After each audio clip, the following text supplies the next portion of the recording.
बेटा बताइए एक बार।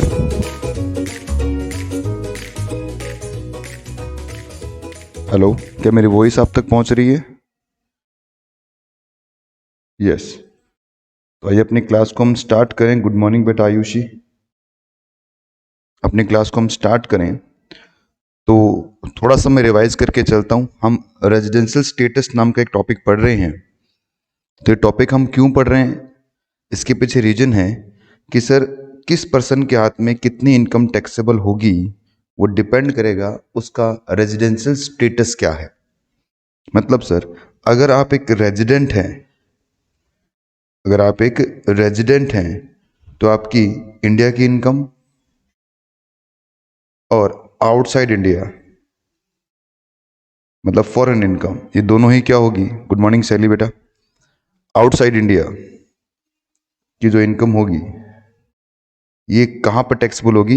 इंडिया में टैक्सेबल हो जाएगी। अगर आप क्या हैं, एक रेजिडेंट हैं। अगर आप एक नॉन रेजिडेंट हैं तो आपकी ओनली फॉरेन इनकम जो होगी वही क्या होगी बेटा? आपकी इंडिया में टैक्सेबल होगी। सिर्फ फॉरेन इनकम ही इंडिया में टैक्सेबल होगी। तो इसका मतलब क्या हो गया? इसका मतलब कि किस पर्सन के हाथ में कितना टैक्स लेना है गवर्नमेंट ऑफ इंडिया को, ये डिपेंड करता है कि उसका रेजिडेंशियल स्टेटस क्या है, कि वो रेजिडेंट है या नॉन रेजिडेंट है। तो इसका मतलब ये नहीं है कि जो भारत में जन्मेगा हमेशा रेजिडेंट होगा। नहीं बेटा, कोई ज़रूरी नहीं है। या विदेशी आदमी भी रेजिडेंट बन सकता है और एक इंडिया का जो सिटीजन है वो भी क्या बन सकता है? नॉन रेजिडेंट बन सकता है। तो ये दोनों ही केस पॉसिबल है। क्यों सर? क्योंकि रेजिडेंट और नॉन रेजिडेंट डिपेंड करता है कि आप कितने दिन इंडिया में स्टे कर रहे हैं। तो हम रेजिडेंट स्टेटस पढ़ रहे हैं बच्चों। सबसे पहले मैंने आपको इंडिविजुअल का रेजिडेंशियल स्टेटस स्टार्ट किया था। इंडिविजुअल का जो स्टेटस होता है वो 3 टाइप का हो सकता है। या तो वो ROR बनेगा, ROR का मतलब रेजिडेंट एंड ऑर्डिनरी रेजिडेंट, या वो RNOR बनेगा मतलब resident but not ordinary resident, या फिर हेलो हेलो, क्या मेरी वॉइस आप तक नहीं आ रही बेटा? शैली बोल रही है नहीं आ रही वॉइस।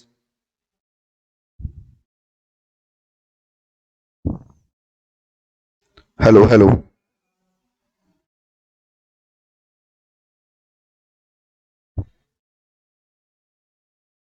आयुषी बताइए, मेरी वॉइस आपके पास आ रही है क्या?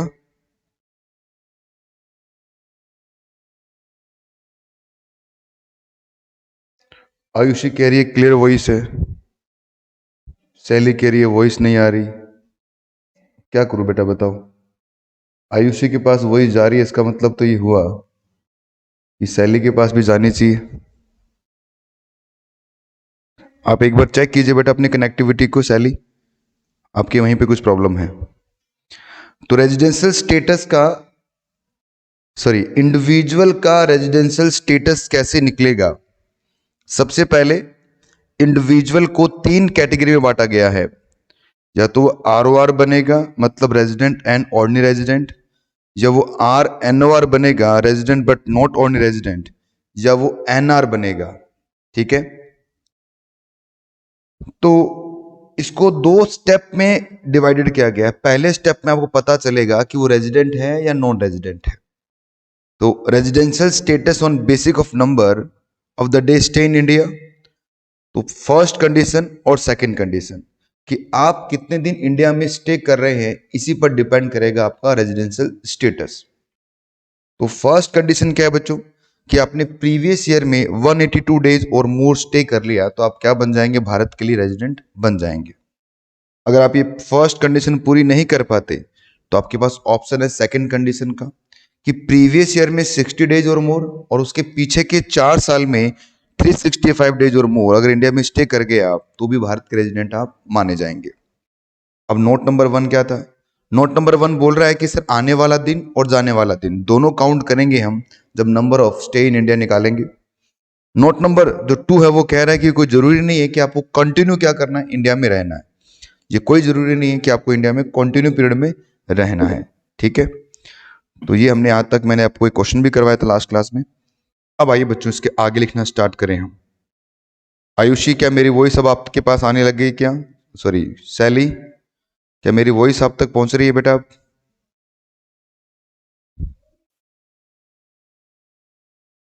यस, तो चलिए लिखना स्टार्ट कीजिए मेरे साथ साथ। अब मैं आपको एक एक्सेप्शन लिखाने जा रहा हूं। सर किसका एक्सेप्शन है ये कंडीशन नंबर 1 का एक्सेप्शन है। मतलब कंडीशन नंबर 2 ही अप्लाई नहीं होगी कुछ केसेस के अंदर। लिखो पहले। आपकी एक्सेप्शन बातें का समझ भी मतलब, नहीं आने चलती रहे तो हाँ जी, सर मैंने लास्ट क्लास नहीं ली थी तो मुझे अपलोड नहीं हुई है ना वेबसाइट पे। अच्छा लास्ट क्लास में नहीं थे आप? तो ये तो बेटा क्योंकि जब तक वैसे तो इतना नहीं है, थोड़ा रिवाइज मैंने किया अभी आपको, फिर भी देख लो, मैं बता देता हूँ। हम रेजिडेंशियल स्टेटस पढ़ रहे हैं, आपको थोड़ा शॉर्ट में बता दूं ताकि बाकी क्लास आप जरूर देख लेना, आज अपलोड करवा दूंगा मैं। स्टेटस का मतलब क्या हो गया कि सर जो भी पर्सन है उसको कितना इंडिया में टैक्स पे करना है। ठीक है, जैसे मान लो अगर आप एक रेजिडेंट हैं तो आपको इंडियन इनकम के साथ साथ में फॉरेन इनकम पर भी टैक्स इंडिया में देना पड़ेगा। और यदि आप एक नॉन रेजिडेंट है तो केवल फॉरेन इनकम पर, सॉरी, केवल इंडियन इनकम पर ही क्या लगेगा, इंडिया में टैक्स लगेगा। जो इनकम आपने इंडिया से कमाई है उसी पे टैक्स लगेगा। ठीक है, तो अब ये स्टेटस निकलेगा कैसे? तो सबसे पहले हम इंडिविजुअल का स्टेटस देखने जा रहे हैं कि इंडिविजुअल में किस तरह से टैक्स निकलेगा, मतलब स्टेटस निकलेगा। तो बताया कि इंडिविजुअल जो हमारा प्रीवियस ईयर है बच्चों, प्रीवियस ईयर जो आपका है 21-22, इस प्रीवियस ईयर में अगर इंडिविजुअल 182 डेज और मोर स्टे कर जाए इंडिया के अंदर तो वो रेजिडेंट बन जाएगा। अगर ये इस कंडीशन पूरी नहीं कर पाता तो उसके लिए दूसरी कंडीशन है। दूसरी कंडीशन क्या है कि प्रीवियस ईयर में कितने दिन 60 डेज और मोर स्टे कर जाए और उसके पीछे के 4 प्रीवियस ईयर के अंदर कुल मिलाकर 365 दिन या उससे ज्यादा स्टे कर जाए तो इस केस में क्या बन जाएगा, वो रेजिडेंट बन जाएगा। मतलब दोनों में से कोई एक कंडीशन उसको पूरी करनी है। ठीक है, तो यहां तक मैंने कल आपको पढ़ाया था लास्ट क्लास में। अब मैं बता रहा हूं कि कुछ स्टेप नंबर 1 के एक्सेप्शन हम पढ़ने जा रहे हैं। पढ़िए बच्चों, एक्सेप्शन ऑफ स्टेप नंबर 1 लिखिए पहले, इसमें थोड़ा सा लिखो। Condition number 2 is not consider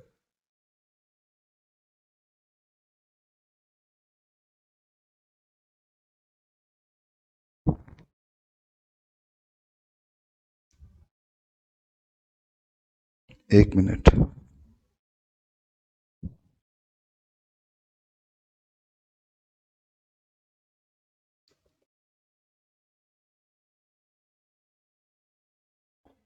not consider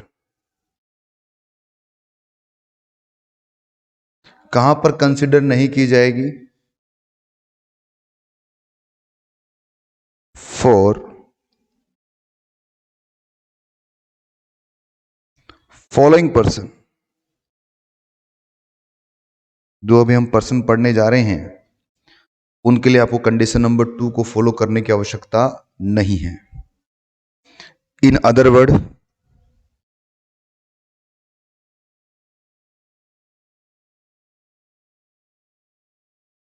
in other word मैं क्या कहना चाह रहा हूं, even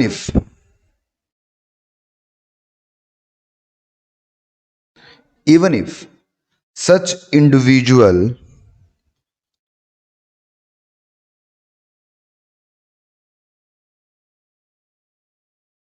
even if such individual were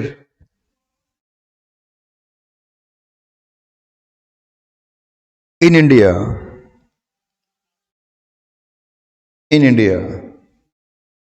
60 days or more but less than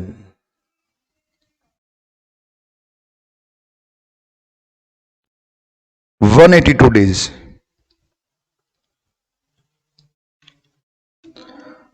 in previous year,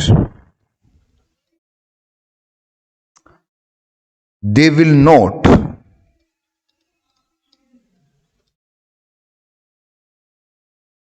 they will not treated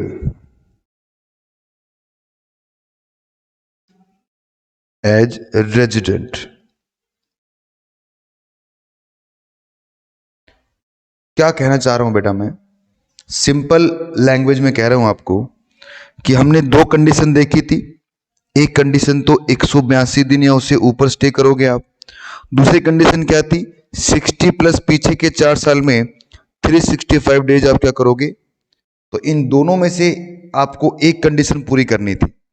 ठीक है बच्चों, तो अब सिंपल लैंग्वेज में मैं ये कहना चाह रहा हूं आपको कि सर ये जो सेकंड वाली कंडीशन है ये नहीं देखनी कुछ लोगों के लिए। अभी कुछ लोगों के नाम लिखूंगा मैं, उनको अगर रेजिडेंट बनाना है तो जब तक वो 182 दिन या उससे ऊपर इंडिया में स्टे नहीं करेंगे तब तक वो इंडिया के लिए रेजिडेंट नहीं माने जाएंगे। ठीक है, तो वो कौन कौन से लोग हैं जिनके लिए कंडीशन बनी हुई है। तो सबसे पहला व्यक्ति लिखना बेटा, फर्स्ट केस, सबसे पहला case, Indian citizen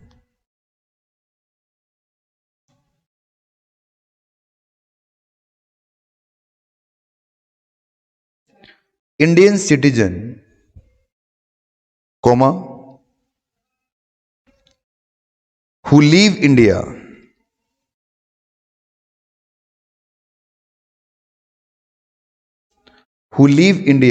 during relevant previous year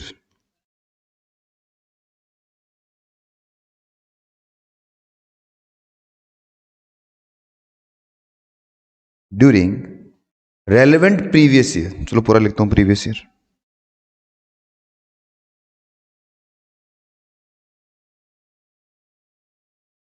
relevant previous year as member of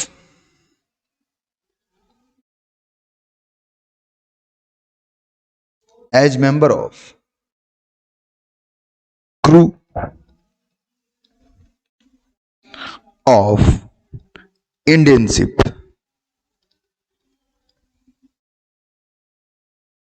ठीक है बेटा,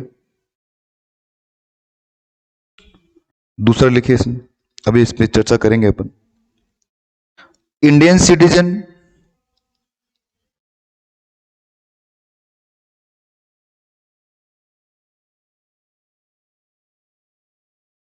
who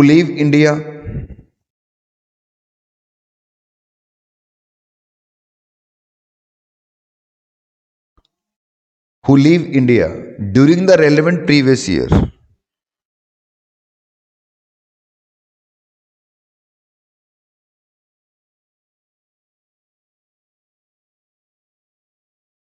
during the relevant previous year as member of,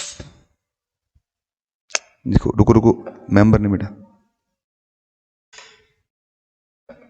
relevant previous year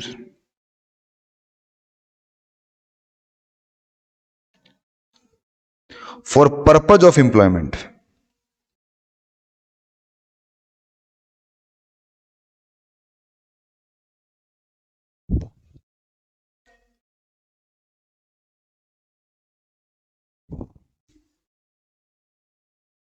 employment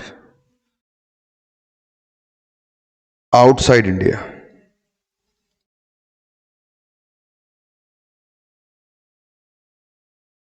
और अब लिखिए तीसरा, इंडियन सिटीजन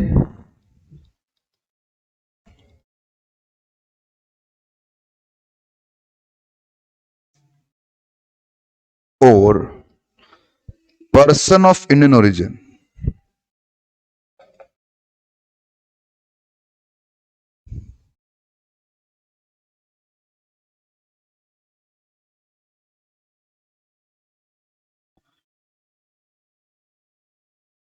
इंडियन सिटीजन और person of Indian origin who being outside India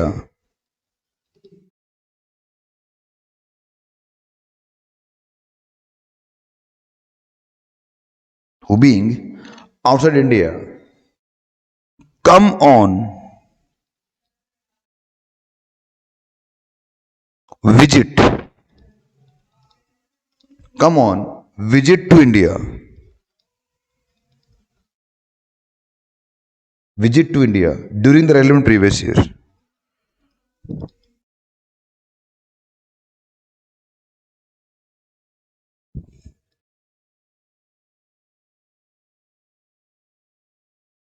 During the relevant previous year. अब बेटा तीन चीजें देखिए आप, नॉर्मली बिल्कुल आराम से सुनना मैं क्या बोलने जा रहा हूं, क्योंकि यहीं पे आके क्वेश्चन घुमाएगा आप लोगों को। सबसे पहले मैं आपको फिर से पुराना रूल याद करवाता हूं, जो भी पुराना रूल है वो याद करवा रहा हूं, कि अगर आप एक इंडिविजुअल हैं तो आपका रेजिडेंशियल स्टेटस कैसे चेक किया जाएगा,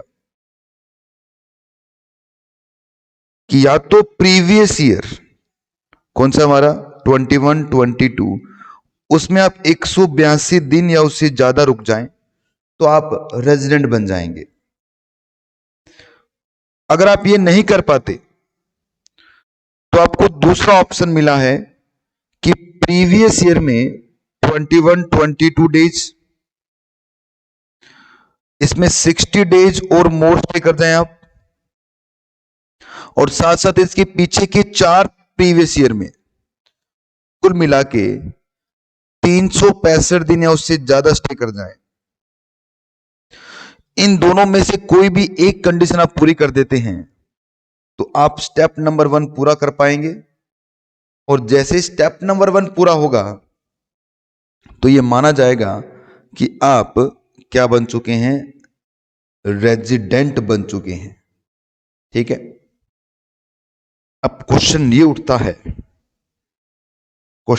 उठता है कि सर ये एक्सेप्शन टू स्टेप 1 का मतलब क्या है। तो अब इनकम टैक्स ने क्या कहा बेटा, इनकम टैक्स कह रहा है कि सर इन 3 लोगों को, कौन कौन से, पहला ये रहा, दूसरा ये रहा और तीसरा ये रहा, इन 3 लोगों के केस के अंदर सिर्फ ये वाली कंडीशन देखनी है, इसको नहीं देखना। मतलब अगर इन 3 लोगों को रेजिडेंट बनाना है आपको, तो जब तक ये 182 दिन से ऊपर या 182 दिन स्टे नहीं करते तब तक ये क्या नहीं बनेंगे, रेजिडेंट नहीं बनेंगे, तब तक इनको रेजिडेंट नहीं माना जाएगा। बताइए बच्चों, क्या आपको ये बात समझ में आई इतनी सी? तो ये 3 लोग कौन से हैं उनकी बात करते हैं अब। मतलब सर इन 3 लोगों को तभी रेजिडेंट माना जाएगा अगर इन्होंने क्या किया है, 182 डेज और मोर स्टे किया इंडिया में, तो ही माना जाएगा। अच्छा सर, चलिए देखते हैं क्या क्या है ये 3 लोग। सबसे पहला व्यक्ति कौन है, एक इंडिया का सिटीजन जो इंडिया को छोड़कर जा रहा है प्रीवियस ईयर में as a crew member of Indian ship. सोचिए, इमेजिन कीजिए, ये हमारा इंडिया है बच्चों, और यहां से आप जा रहे हो, शिप जा रहा है बच्चों, और शिप के ऊपर बहुत सारे लोग काम करते हैं और इंडिया छोड़ के जा रहा है शिप ये। तो इस पर्सन के लिए गवर्नमेंट ने बोला कि अगर आप एक इंडिया के सिटीजन हो और एक इंडियन शिप के क्रू मेंबर हो, क्रू मेंबर का मतलब एक इंडियन शिप में बहुत सारे लोग काम करते हैं बेटा, उसके क्रू मेंबर हो, तो हम क्या करेंगे, हम आपको तभी रेजिडेंट मानेंगे यदि आप 182 दिन या उससे ऊपर इंडिया में स्टे करें। तो यह पहला केस। दूसरा केस कि अगर आप एक इंडिया के सिटीजन हैं और नौकरी के लिए इंडिया से बाहर जा रहे हैं, एम्प्लॉयमेंट के लिए इंडिया से बाहर जा रहे हैं, बिजनेस करने के लिए इंडिया से बाहर जा रहे हैं, तो भी इस केस में 182 डेज और मोर ही देखा जाएगा, 60 + 365 डेज वाला कंडीशन नहीं देखा जाएगा। आप सीएस बन जाते हैं, सीएस बनने के बाद में मान लीजिए आपकी जॉब दुबई में लगती है, तो आप दुबई जा रहे हैं बच्चों, तो उसके लिए अब आपका जो रेजिडेंशियल स्टेटस होगा उसमें अब 60 + 365 डेज नहीं देखना। अगर आप प्रीवियस ईयर में 182 दिन या उससे ऊपर रहते हैं तभी आप क्या माने जाएंगे, रेजिडेंट माने जाएंगे। Okay sir. और तीसरा केस क्या है बच्चों, इसमें तीसरा केस बड़ा इंटरेस्टिंग है कि आप या तो इंडिया के सिटीजन हैं या पर्सन ऑफ इंडियन ओरिजिन है। तो सबसे पहले तो ये समझते हैं कि ये पर्सन ऑफ इंडियन ओरिजिन होता क्या है, ये किसे कहते हैं हम पर्सन ऑफ इंडियन ओरिजिन। तो पहले तो मैं आपको पर्सन ऑफ इंडियन ओरिजिन का मतलब बताता हूँ। इंडियन सिटीजन का मतलब जो जिसने भारत में जन्म लिया है बेटा, और ये पर्सन ऑफ इंडियन ओरिजिन का मतलब क्या है उसकी हम बात कर रहे हैं अब। तो इसको मैं नोट में लिखता हूं कि पर्सन ऑफ इंडियन ओरिजिन का मतलब क्या होता है, ठीक है ना। चलो भाई, पहले तो एक काम करते हैं, इस पर एक लाइन लगाते हैं ताकि आपको पता रहे कि हम इसको अलग से डिफाइन कर रहे हैं। इस पर लगाते हैं एक स्टार, और स्टार को मैं यहां डिफाइन कर रहा हूं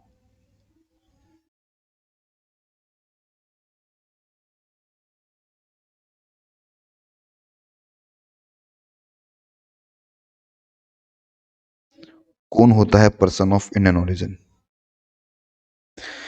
इसका मतलब हो गया बेटा a person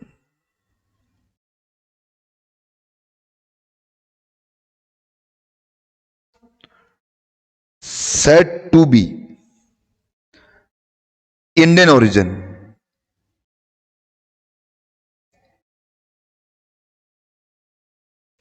said to be Indian origin if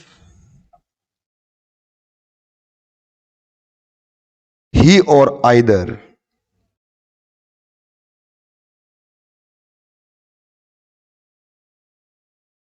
his parents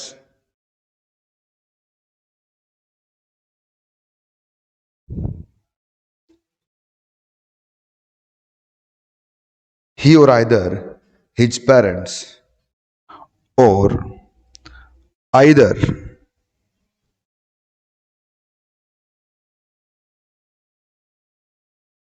his grandparents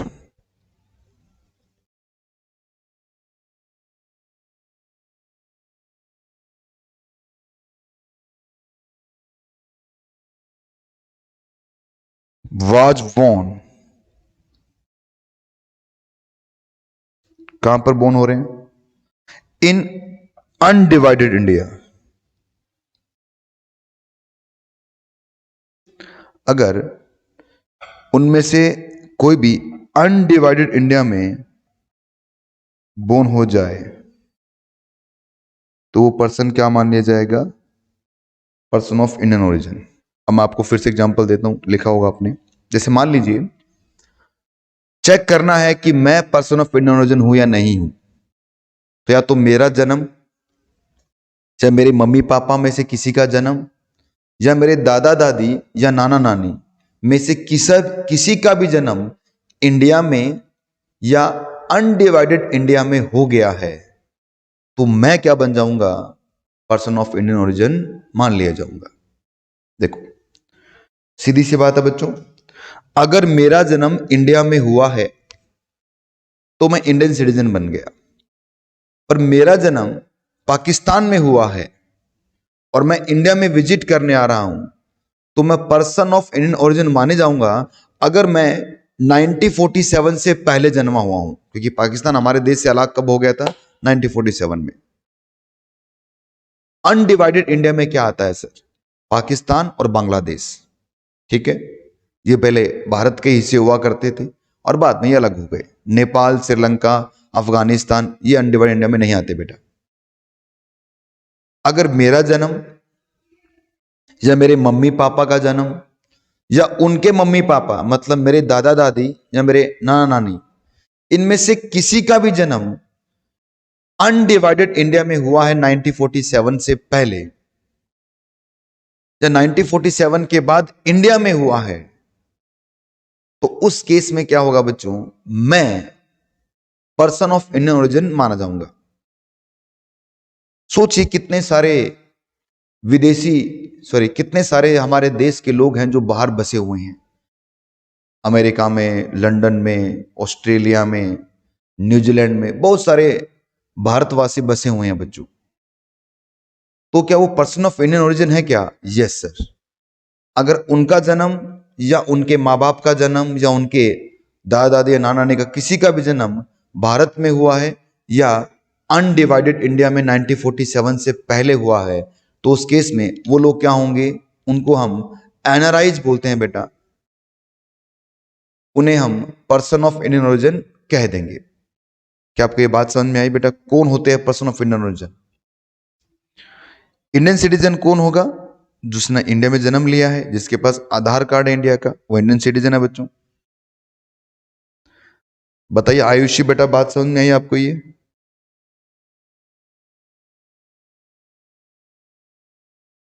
चलिए भी आगे बढ़ते हैं, एकदम सही बात है।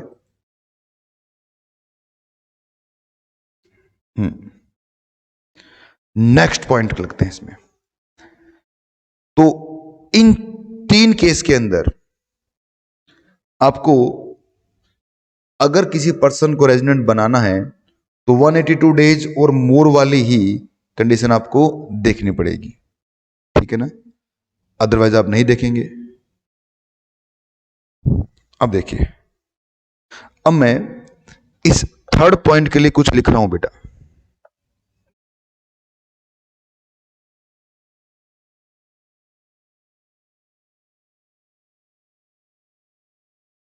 ये जो नोट है,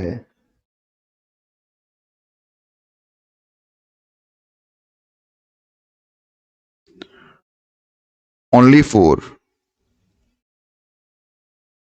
पॉइंट नंबर थर्ड का है। अभी जो नोट लिखेंगे हम, ये पॉइंट नंबर थर्ड का ही माना जाएगा, ठीक है बेटा? सच पर्सन, एक मिनट मैं इसको ब्लैक पेन से लिखूंगा।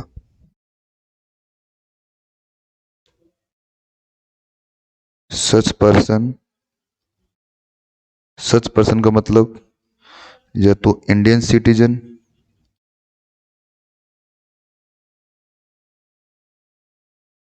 या फिर person of Indian origin.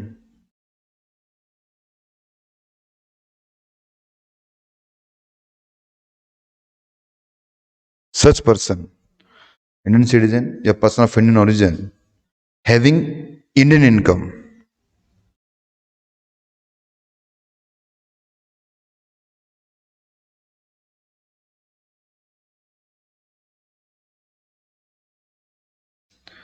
more than 15 lakh,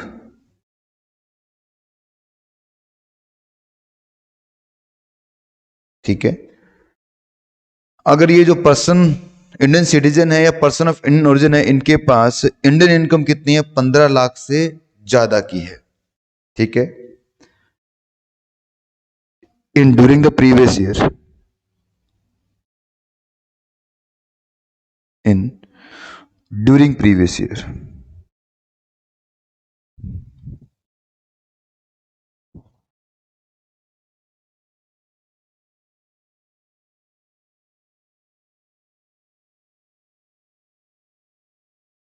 in during previous year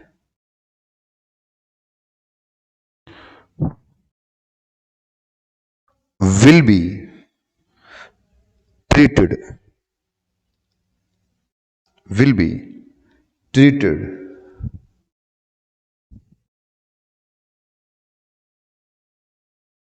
as resident in India if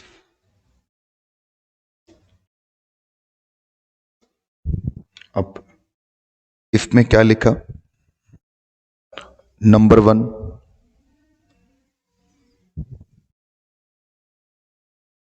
number one, the period of stay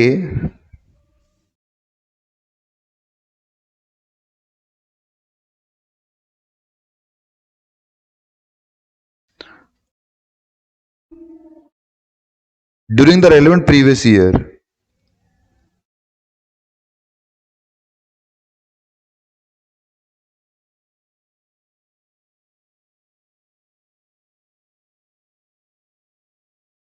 amount to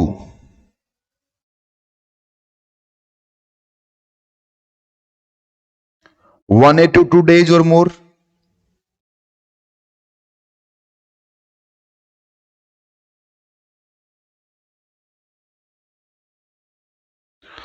और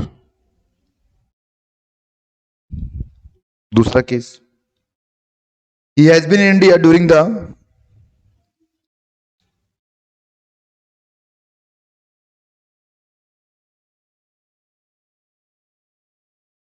he has been in India during the 4 year immediately preceding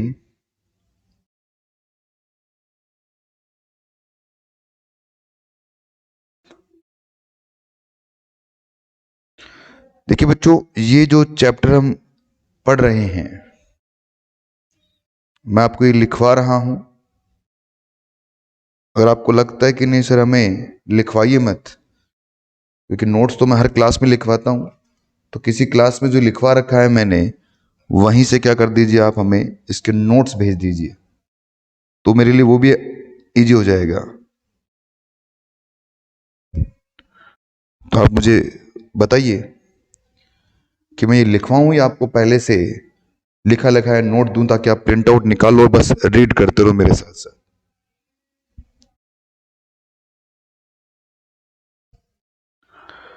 लिखवाओ sir आप तो। देखो, मेरा ये मानना है लिखने से क्या होगा, आपको चीजें ज्यादा याद रहेंगी, क्योंकि खुद बना रहे हो अपने नोट्स। और ऐसा नहीं है कि सिर्फ मैं बोल रहा हूं और फिर आप लिख रहे हो, मैं आपके साथ साथ खुद लिख रहा हूं। अभी हम फेस टू फेस नहीं है, जल्दी हम फेस टू फेस भी मिलेंगे बेटा क्लास के अंदर, जल्द हम फेस टू फेस भी क्लास लेंगे आपकी। तो उस समय भी मैं हाथ से, बोर्ड पर हाथ से ही लिखता हूं बेटा, और बच्चे कॉपियां बनाते हैं। इससे फायदा ये होगा कि आपको कंप्लीट एक कॉपी मिलेगी, एक कंप्लीट आप एक कॉपी बनाओगे जिसमें पूरा इनकम टैक्स होगा आपका। बाकी अगर ऐसी बात नहीं, सारे नहीं, कुछ टॉपिक मैं आपको प्रिंट आउट भी दूंगा, कुछ टॉपिक मेरे पहले से लिखे हो वो दे देंगे, जिसमें अपना समय ज्यादा खराब ना हो। पर ये भी स्टार्टिंग है, ये चैप्टर थोड़ा अटपटा सा है, इसलिए मैं आपको लिखवा के बताऊं कि कौन सी चीज कैसे आ रही है।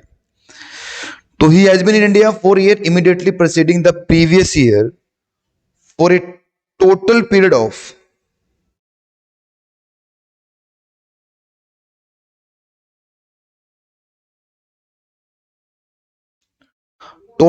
of कितना बच्चों, 365 days और मोर।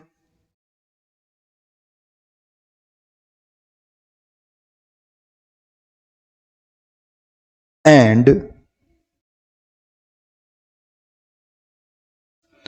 प्लस का साइन है बच्चों, he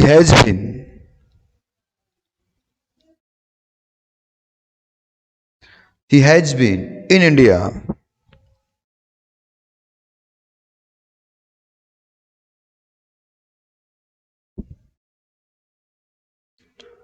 for at least for at least 120 days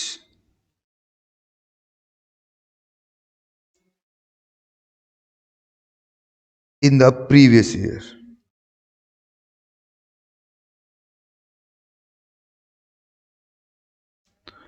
sir ये क्या लिखा दिया आपने?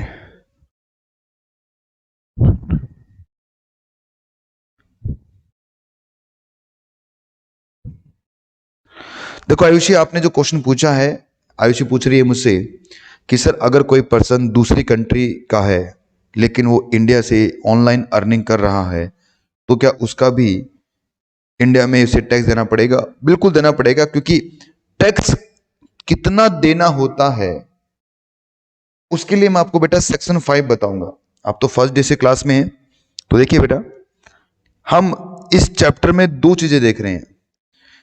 एक चीज मैं आपको बता रहा हूं कि स्टेटस कैसे निकलता है, एक चीज के अंदर हम स्टेटस की बात करेंगे, और दूसरी चीज बताऊंगा बेटा कैसे टैक्स निकलेगा, वो सेक्शन 5 की बात है। तो कहने के बाद इतनी सी है कि ये जो हम चैप्टर पढ़ने जा रहे हैं, अभी फिलहाल मैं आपको स्टेटस बता रहा हूं कि किसका स्टेटस कैसे होगा, और उसके बाद में हम आगे इसमें ये देखेंगे कि किस तरह से क्या रहेगा आपका। ठीक है, तो एक बार आप स्टेटस निकालना सीखिए, एक बार आप स्टेटस निकालना सीखिए, उसके बाद में हम उसको क्या करेंगे, आगे बढ़ेंगे। ओके बच्चों। वैसे बता दूं आपके क्वेश्चन के हिसाब से उस पर टैक्स लगेगा बेटा, क्योंकि उसे इंडियन इनकम बोलते हैं आपके क्वेश्चन के हिसाब से। अब इधर देखो बेटा, अब मैं इसको वापस कॉन्क्लूड कर रहा हूं, क्योंकि कॉन्क्लूड करना बहुत जरूरी है कि हमने क्या लिखा है सर। तो पहली बात, अगर मैं स्टार्टिंग से चलूं तो अगर आपने प्रीवियस ईयर में 182 डेज और मोर स्टे कर दिया तो आप क्या बन जाते हैं, रेजिडेंट। अगर आप ये नहीं कर पाते तो आपके पास दूसरा ऑप्शन है, प्रीवियस ईयर में 60 दिन या उससे ऊपर और पिछले 4 साल में आपको 365 दिन या उससे ऊपर अगर आप रह गए तो आप फिर से क्या बन जाएंगे, रेजिडेंट बन जाएंगे। अगर आपने दोनों ही कंडीशन पूरी नहीं की तो आप क्या बनते हैं, सीधे नॉन रेजिडेंट बनते हैं। ठीक है, पर गवर्नमेंट ये बोल रही है कि ये वाली कंडीशन 3 लोगों को पूरी नहीं करनी। किन किन को पूरी नहीं करनी, एक, आप इंडिया के सिटीजन हैं और आप इंडिया को छोड़ के जा रहे हैं किसके साथ, शिप के साथ, शिप के क्रू मेंबर हैं आप। दूसरा, आप इंडिया को छोड़ के जा रहे हैं एम्प्लॉयमेंट के लिए, तो आपको ये 60 + 360 डेज वाली कंडीशन नहीं देखनी। तो उसके लिए आप जब तक 182 दिन इंडिया में स्टे नहीं करेंगे तब तक रेजिडेंट नहीं माने जाएंगे। और थर्ड पॉइंट में लिखा हुआ है कि अगर आपने क्या किया बच्चों, थर्ड पॉइंट में लिखा हुआ है कि अगर आप एक इंडियन सिटीजन हैं या पर्सन ऑफ इंडियन ओरिजिन है, ठीक है, और इंडिया में क्या करने आ रहे हैं, विजिट करने आ रहे हैं, घूमने आ रहे हैं और विजिट करके वापस चले जाएंगे, तो इस केस में क्या नहीं देखना आपका, आपको 182 डेज और मोर अगर इंडिया में स्टे करोगे आप, तभी आप रेजिडेंट माने जाओगे, अदरवाइज रेजिडेंट नहीं माना जाएगा। ओके सर, पर आप सुनिए आगे। अब सेक्शन यहां फिर घूमता है। सेक्शन कहता है ये थर्ड वाला जो है ना पर्सन, अगर इसकी इंडिया में 15 लाख से ऊपर की इनकम है, मतलब इसकी इंडियन इनकम जो है ना वो 15 लाख से ऊपर की हो जाए, तो अब इस केस में अब इसे रेजिडेंट हम कब बनाएंगे, या तो 182 दिन या उससे ऊपर इंडिया में स्टे कर जाए, या फिर ये 120 365, मतलब जहां आपने 60 पढ़ा था ना उसको अब कितना पढ़िए, अब उसको कितना पढ़िए, अब 120 दिन पढ़ लीजिए, तो 120 डेज हो जाएगा बच्चों। जहां आपने 60 पढ़ा था वहां अब कितना होगा, 120 डेज हो जाएगा। ठीक है, कब होगा ये 120 डेज, कि आप इंडिया में आप विजिट करने आ रहे हैं, कहां पर आ रहे हैं आप, इंडिया में विजिट करने आ रहे हैं, और आप 100 इंडिया में 15 लाख से ऊपर की इनकम कमा चुके हैं प्रीवियस ईयर के अंदर, तो वहां पर आपका 365 डेज प्लस 60 डेज को न देखते हुए 365 डेज प्लस कितना, 120 डेज को देखते हुए हम क्या बनाएंगे, रेजिडेंट बनाएंगे। ठीक है बच्चों, तो अगर मैं आपको इस कहानी को थोड़ा सा समझाऊं फ्लो चार्ट के अंदर, तो एक छोटा सा फ्लो चार्ट बनाते हैं अपन, फ्लो चार्ट बनाते हैं अपन इस कलर से।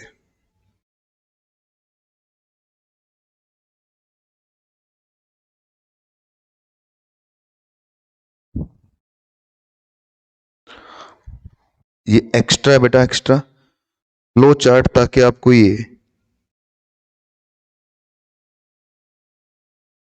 फोर स्टेप नंबर 1, आज हमारा स्टेप नंबर 1 पूरा हुआ है, तो हम स्टेप नंबर 1 का एक बनाएंगे फ्लो चार्ट। बताओ बेटा, सबसे पहले स्टेप नंबर 1 है किसका, रेजिडेंशियल स्टेटस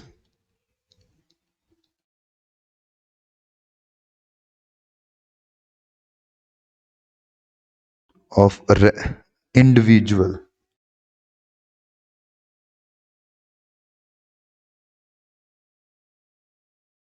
ठीक है बच्चों, अब इसमें सबसे पहली चीज क्या होगी,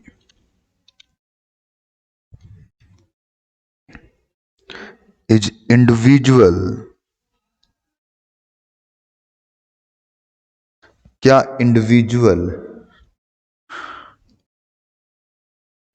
स्टे इन इंडिया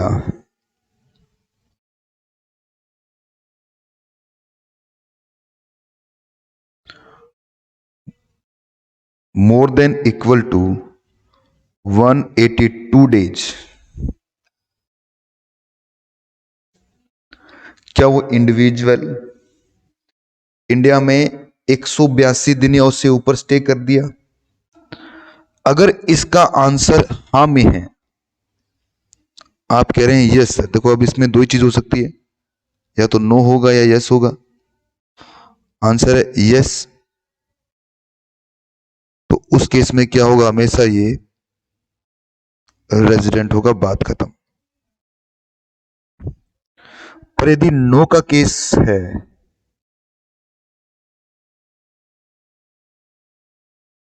बच्चों थोड़ा सा नेट कनेक्टिविटी दिक्कत कर रही थी आज, ठीक है ना। तो यदि नो का केस होगा तो उस केस में क्या होगा, हाँ बिल्कुल, थोड़ा नेटवर्क इशू आ रहा है, मुझे ही पता है। नो के केस में क्या होगा बच्चों, आपको ये चेक करना है दो बातें।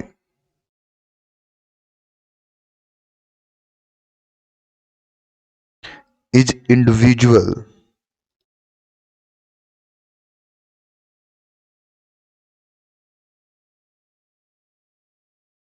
Cover under exception,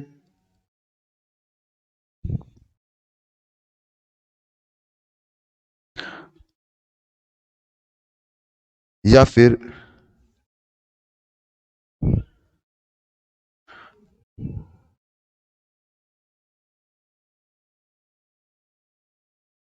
is individual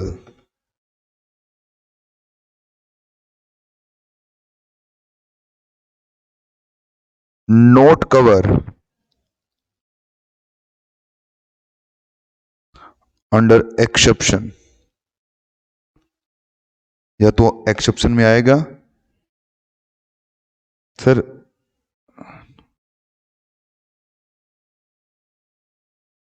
अच्छा नेटवर्क इशू आ रहा है, चलो फिर एक मिनट बेटा, नेटवर्क इशू आ रहा होगा आप लोगों के पास, आज क्लास मैं यहीं रोक लेता हूं, कल इसको आगे बढ़ा लेंगे अपन, ठीक है। तो नेटवर्क इशू की वजह से मैं क्लास को यहाँ स्टॉप कर रहा हूँ, तो ये डायग्राम जो हमारा चल रहा है वो कल देखेंगे हम। और शैली आपको आज की क्लास और कल की क्लास एक बार बेटा फिर से देख लेनी है, आप थोड़ा सा स्पीड करके देख लेना, अभी मैं उसको अपलोड करवा दूंगा, और अब डेली क्लास में बने रहिए, ठीक है। तो आज के लिए अपनी क्लास को यहीं रोकता हूं मैं, और मिलते हैं हम अगली क्लास में, तब तक के लिए बाय बेटा। ठीक है, आपको देखनी है क्लास शैली, अदरवाइज कल फिर अब बिल्कुल भी समझ में नहीं आएगा आपको। ओके बाय बेटा।